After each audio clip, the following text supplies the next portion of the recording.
নমস্কার বন্ধুরা, SR bike থেকে আপনাদের স্বাগত জানাই। সকালে বার হয়ে গিয়েছি, এখন যাচ্ছি জলান, এরপরে এসে বাজার করতে যাবো। এই কিছুদিন বৃষ্টি হচ্ছে না বলে গরমটা খুবই পড়েছে। চলো কাজগুলো কমপ্লিট করি। প্রচুর এত তেজ, এইরকম গরমও হচ্ছে। চলো বাজার করতে যাচ্ছি। জলানা কমপ্লিট হয়ে গেছে, এগুলো ভিনিগার ঠিক করা আছে। এখানে চিকেন পকোড়া আছে, চিকেন উইংস আছে, এটা চিকেন পপকর্ন আছে, এটা চিকেন স্ট্রিপ আছে, আর এদিকে এটা মোমো আছে, আর এটা স্যুপের জন্য আছে। এগুলো সব ভিনিগার ঠিক করা আছে। আর এদিকে গাঁজর কাটাও কমপ্লিট হয়ে গেছে।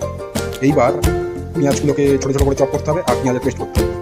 পেঁয়াজ কাটা কমপ্লিট হয়ে গেছে এদিকে, আর গাঁজরের মধ্যে সব মশলা দেওয়া হয়ে গেছে। এবার চিকেনটা দেওয়া হবে, তারপর পেস্টটা সিদ্ধ করা হবে, পেঁয়াজের পেস্টটা করতে হবে, আর এগুলোকে সব জল দিয়ে ধুয়ে জল ঝরাতে দিতে হবে। তারপর ম্যারিনেশন, চিকেন ম্যারিনেশন হয়ে গেছে। এবার এগুলো রেস্টে থাকবে, এখন রেস্টে থাক, তারপর এগুলো ব্যাটার করা হবে। আর এদিকে প্রেসার ফেলে সিদ্ধ হয়ে গেছে। এবার এটা বড় পাত্রে ঢেলে ফোটাবো। আর মোমো মাংস জল ঝরাতে দেওয়া হয়ে গেছে, ওটাকে চিনি করতে হবে, হয়ে গেছে। এদিকে চিকেন স্ট্রিপের ব্যাটার কমপ্লিট হয়ে গেছে, মোমো পুডিংও রেডি হয়ে গেছে, আর এদিকে স্যুপও রেডি হয়ে গেছে। এইবার চিকেন স্ট্রিপগুলোকে রেডি করবো, এদিকে ফ্রিজে রেস্টে দেবো, তারপর মোমো করবো, তারপর করবো।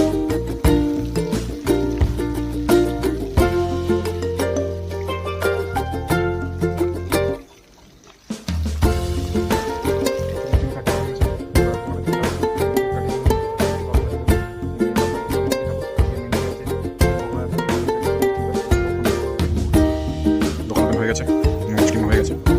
চলো দোকানদার শুরু করা যাক।